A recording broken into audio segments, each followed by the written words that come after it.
Welcome first-time listeners and returners to the Sports Deli, where everyone deserves a seat at the table. What about fucking Colin? Why does he not have a fucking job? Because he's still being whiteballed. Why is Tom not speaking out about that? He should be his biggest fucking ally, and he hasn't said one fucking thing. Today's podcast is brought to you by my Amazon shop. Check it out at amazon.com/shop/The Sports Deli. And you can see all the products that I've done videos on, my idea list, and my shoppable photos. I may make a commission on any of the things that you watch or see, but it's at no extra cost to you. Enjoy today's show. We have to refer to him as Mr. Duncan. I'm just wondering. Yeah, please, I'm very formal, Secretary Duncan. There you go. Exactly. Just put a sir on the end of it. Secretary Duncan, sir. All right, here we go. Hey everyone, this is Hoot, host and producer of the Sports Deli podcast. I'm going to get right into it. I'm going to talk about four things today. I'm going to talk about Mahmoud Abdul Rauf, the former Chris Jackson that played at LSU and in the NBA and was whiteballed by the NBA, and the latest update on what has transpired. With regards to his documentary Stand, according to Mahmoud himself, who hopefully will be on the show at some point. I'll also be talking about Colin Kaepernick today.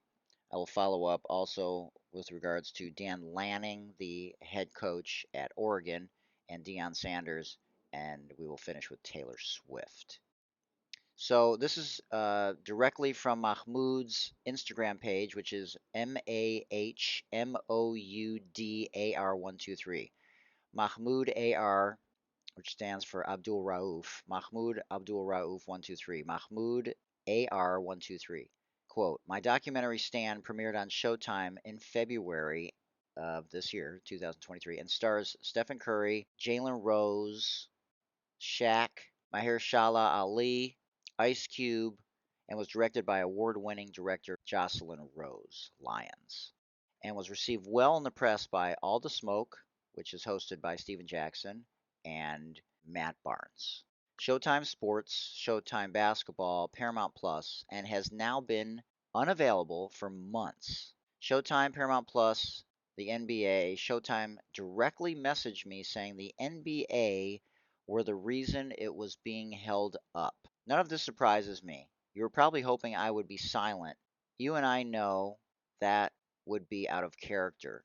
The documentary you supported is called Stand. It would be appreciated if you could stand for what's right and clear this up. I'm constantly being asked about the documentary from people on the street and in the industry, so still waiting. By the way, NBA, many of my speaking and training engagements are being affected because of the inability to access the documentary, which for some organizations is a selling point, like Craig Hodges and his documentary, you refuse to free up. So Etan Thomas, who played at Syracuse and in the NBA with Michael Jordan and others, who was on our show, said this is so messed up. This is an amazing documentary that everyone needs to see. Now my response was this is absolute effing BS. This is where the NBA players need to unite and strike. They won't because they don't truly take care of their brothers, just like the NFL truly doesn't take care of its brother, Colin Kaepernick, and how baseball screwed Bruce Maxwell, the first Major League Baseball player to ever kneel, who was also on our show. The women of the WNBA would strike for their sister before they'd ever let this happen. They did it to boot their racist owner out, allegedly racist, and change 2 elections. The NBA players and the NFL players, when it comes to Colin Kaepernick and Mahmoud Abdul Rauf, are absolute frauds and cowards. Mahmoud, I'm truly sorry. It's heartbreaking and infuriating. It's disgusting, honestly. I hope influencers like Jamel Hill and Jay Billis speak out on this. I'm so bent over this, even though we already knew this was the reason before they admitted it. And no more silence. Bad enough you got whiteballed, and now the second commissioner is sticking it to you, referencing Adam Silver and the former David Stern. Rest in peace, I guess. He needs to come correct. Just admit it and apologize. Why would you double down on this? It makes no sense, and your silence is deafening, and your legacy is forever tarnished, as is Roger Goodell's. Sickening. So that was a couple days ago, and I try and let things marinate a little bit and digest the information. Now, this shirt that I'm wearing is Mahmoud Abdul Rauf, and this is what he was doing in 1996. And it says "Stay True" for those of you just listening and not watching. And he basically was this. This was after what he initially did, which was not honor the flag because of police brutality and social injustice. Basically, same thing that Colin did. And for those of you that don't know, Mahmoud was basically Colin before Colin, Steph Curry before Steph Curry, and Mamba Kobe before Kobe. And like, I'm literally like incensed over this whole thing. And see, no one's saying anything because nobody knows who he is. No one cares. People got to put food on their table. And this is just another example of the NBA and the NFL being frauds. And so, Mahmoud, man, truly sorry. I hope this wrong is righted at some point because the documentary, for those of you that don't know, it was out for a while, for a few months, and then they pulled it. And this is where I would like to see people use their influence because if the LeBrons don't speak out, unfortunately, it should be white people. If the Steph Currys don't speak out, if the players don't strike, similar to what the WNBA did when Kelly Loeffler was the owner and forcing her out and changing two elections in Georgia in 2020, probably not much is going to get done because there's not one white influencer in the basketball space, even though Steph Curry speaks out, even though LeBron speaks out about stuff. But the only white people that speak out are Rex Chapman, JJ Redick, Greg Popovich, and Steve Kerr. And those guys aren't getting the commissioner.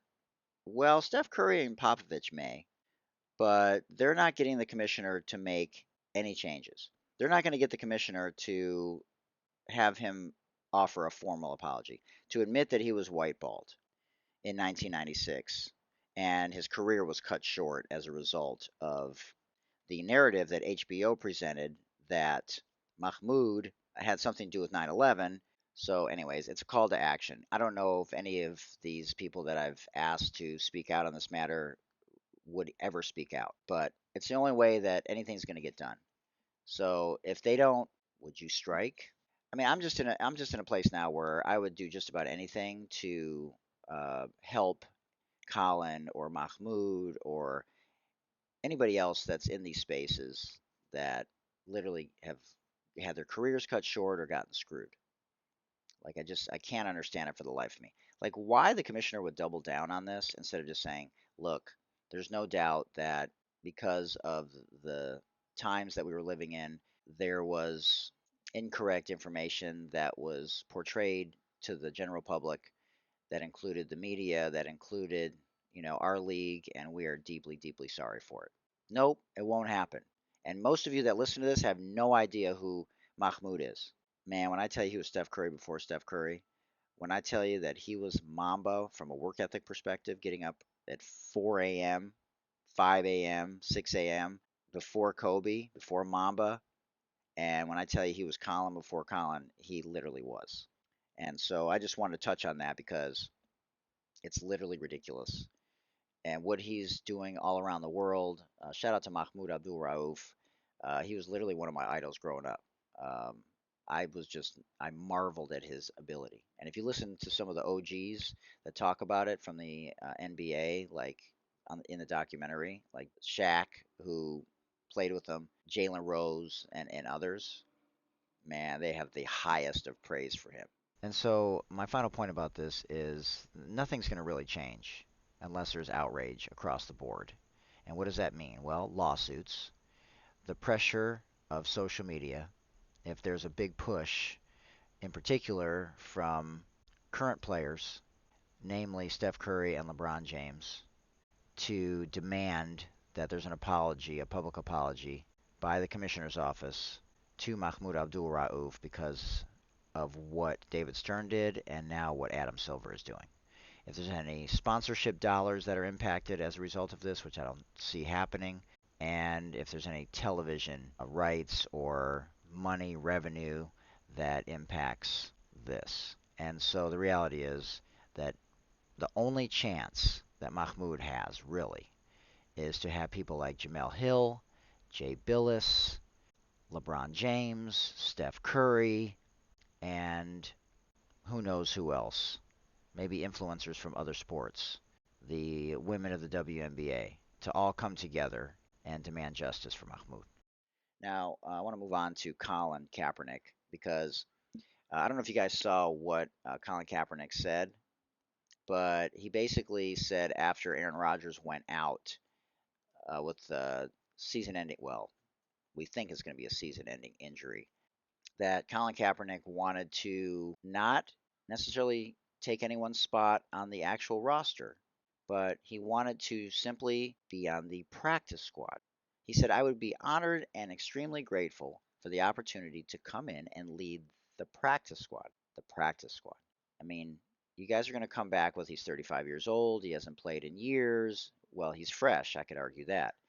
And he hasn't taken the hits that a lot of these quarterbacks have. And man, look, it's no shade on any of these backup quarterbacks because you have to be really good to be playing in the NFL. And there's the argument that he didn't come to the public workout and he left. And he had a good reason to.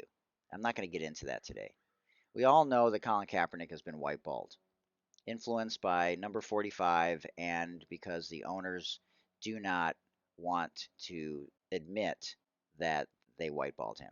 And I think it would be amazing if somebody would have the courage, despite the media frenzy that would ensue, if they gave him a shot. Now, maybe the CFL is the way he's going to get back, but man, I would love to see him make it back to the NFL. I just would. I think it'd be a great story. He's already going to go down in history as a historic figure in terms of American history and sports history. So we'll see if the BC Lions of the Canadian Football League is the path that leads him back to the NFL. But I'm going to say this again, and I'm going to keep saying it. What I don't understand is how the quarterbacks in general, but in particular the white quarterbacks, the most famous white quarterbacks from Tom Brady, who's been very open and public about the fact that he's recently lost 10 pounds. So, we really all need to know that. But when it comes to Colin Kaepernick, he won't say anything. When it comes to mental health, many, many white quarterbacks recently did an ad for mental health. It was a great ad. It was a great spot. But now one of them will speak out publicly. Not one, not individually, not collectively, for Colin Kaepernick. And many will go as far as to say that they think he should hang it up. Like, like, how can you say that? Like, I don't understand in a million years how you wouldn't say, man, it would be a great story. I think because of everything that he's been through, he deserves to have all of our support and be given at least one more shot. Like, the thing that I realized when I went to my cousin's daughter's bat mitzvah the other day is the rabbi was speaking, and I was raised Jewish. I had a bar mitzvah, and so this is my niece, and he talked about some of the things with regards to Rosh Hashanah and Yom Kippur, and I thought to myself, I don't know why it just happened to click when he was talking about it. We all know what the Jewish people had to go through, what I had to go through with regards to my family and people that I've known, my great grandmother, my great grandparents, my grandparents, with regards to the Holocaust. And we are always reminded of our past.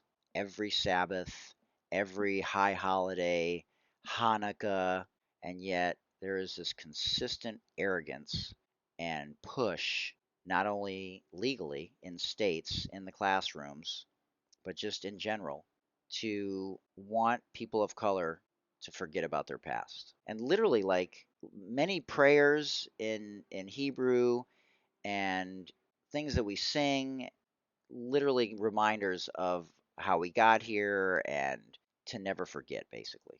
And in the black and brown community, it's let's just move on. So, Colin, I hope if this is the path that takes you back to the NFL somehow, some way, Tom Brady was 45 years old when he retired for the second or third time, whatever it was. And so for people to say that he's 35 years old and he should just hang it up, the argument doesn't hold any water. So he's got a lot of football left in him, and I hope he gets a shot.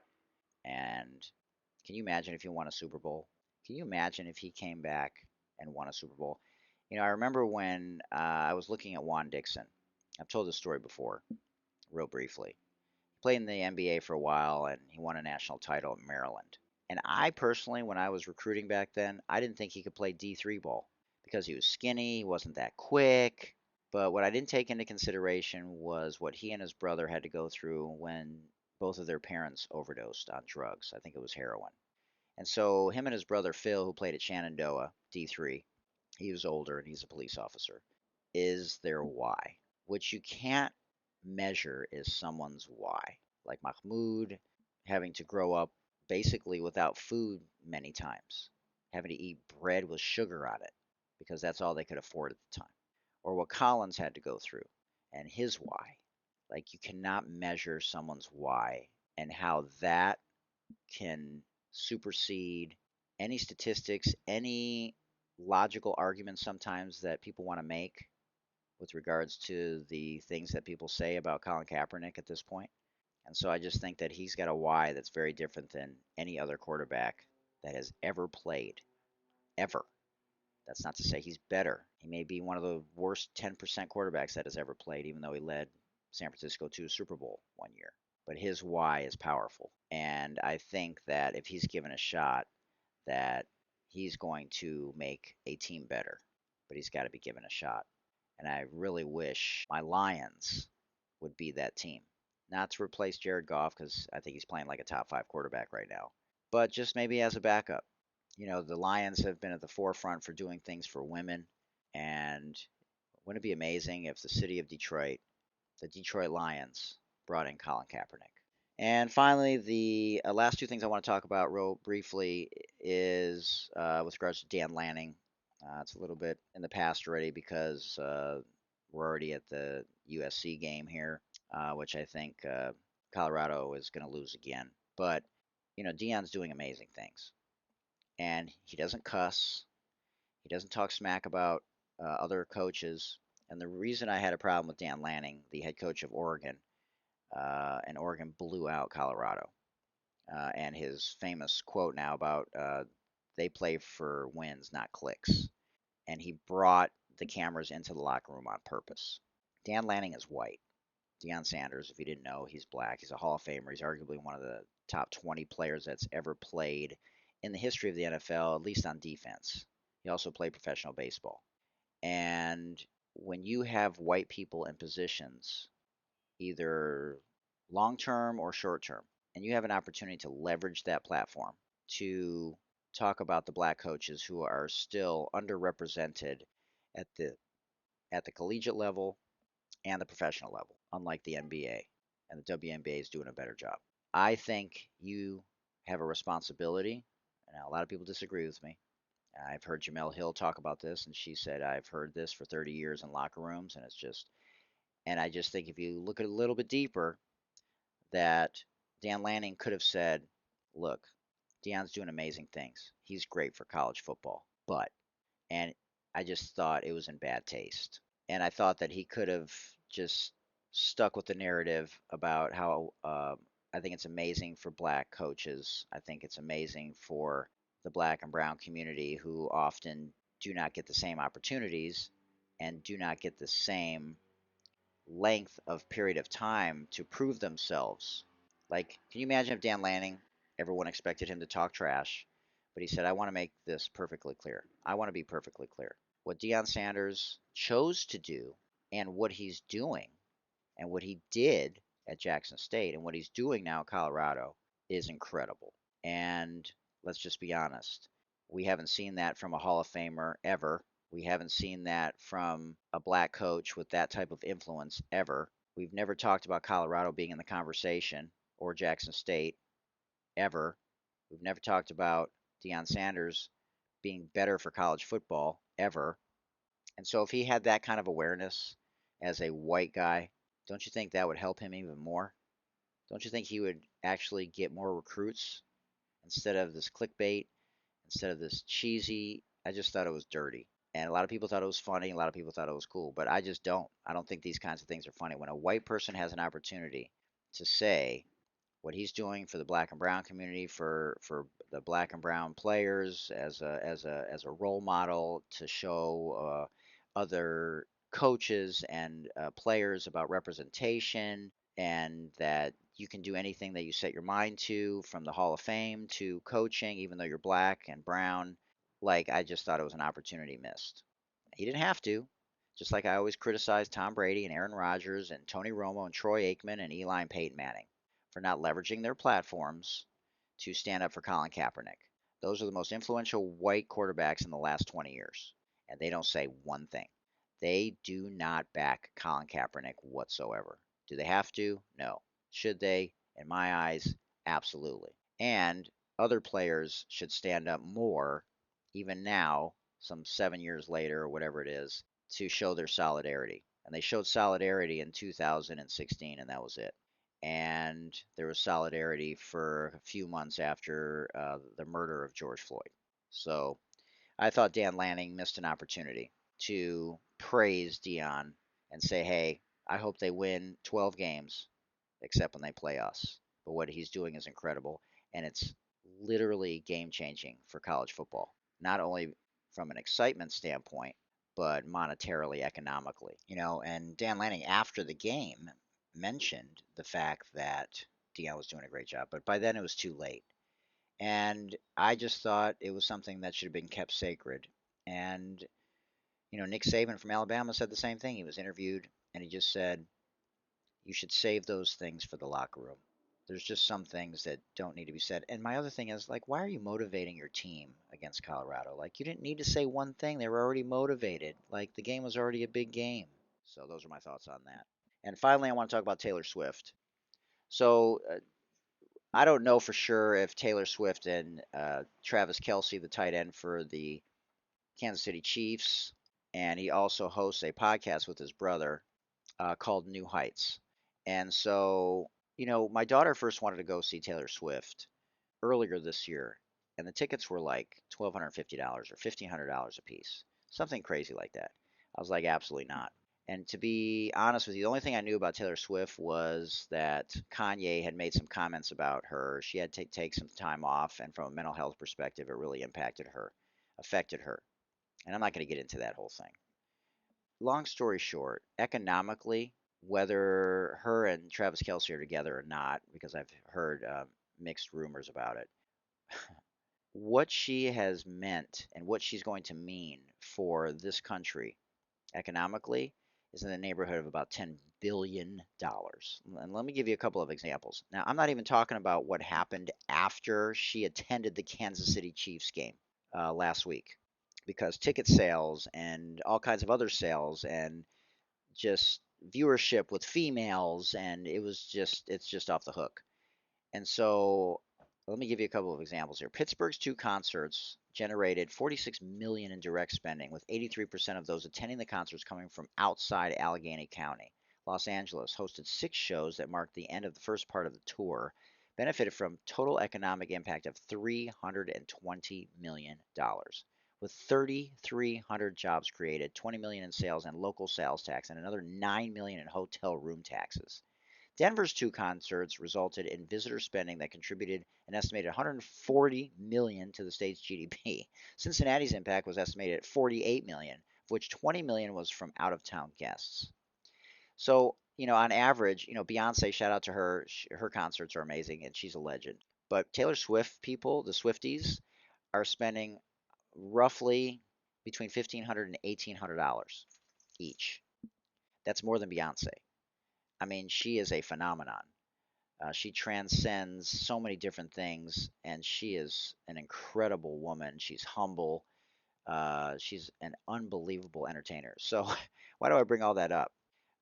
Because we've had narratives in this country, not just with the black and brown community and people of Middle Eastern descent, the Latino and Latina communities, and women of color and the LGBTQIA plus communities. But this is the power of one. This is the reason why this podcast believes that everyone deserves to have a seat at the table. Not to be too cheesy or cliche with regards to the late Ruth Bader Ginsburg, where she said that everybody, basically in summation, everybody, especially women, deserve to have seats at the table. And I've had a change of heart. If I had the money, I would absolutely contribute $1,500 for my daughter's ticket to go see Taylor Swift because I've read a lot about her, what she's done in the communities, for the cities, for people to have jobs. I mean, 10 billion. 10 billion. So, bet on women. Uh, Flowers and shout out to Taylor Swift. What she's done for other entertainers. She has created situations now where other entertainers can demand more money. In a similar way to the writer's strike and the guild and demanding that they be paid what they deserve. And Taylor Swift has taken it to a whole new level. It's truly remarkable. Once I started doing a deep dive into it a little bit, travel is the economic engine, which supports businesses every single day and communities every single day. And what she's done is unprecedented. And if she is dating Travis Kelce, I'll finish with this. She already impacted the NFL in a way that we've never seen a woman ever, ever. And so what she could do for the NFL, and obviously, it may taper off after a while, but to get females to watch the NFL, the economic impact, if it's anything remotely close to what she does in the cities that she's touring in with her Eras tour, like, man, you talk about the NFL catching lightning in a freaking bottle. If this is actually true that they're dating and she's going to be attending games and promoting the NFL, and oh my goodness. We'll have to wait and see. But until next time, this is Hootie Hoot. I appreciate you listening, and anything you can do in social media, it is the one thing that people are most afraid of that can really impact a situation. So the more you speak out about Colin, the more you speak out about Mahmoud, if you agree or disagree, at least we have thoughtful discussions about what I said with regards to Dan Lanning. And shout out to Primetime, Deion Sanders, for what he is doing. He could have just rested on his laurels. He could have rode off into the sunset. And he wants to lead not only his sons, who both play for him, but his team. And in particular, he wants to lead black and brown young adults because that's just part of what he feels his calling is. And so I hope he wins a national championship.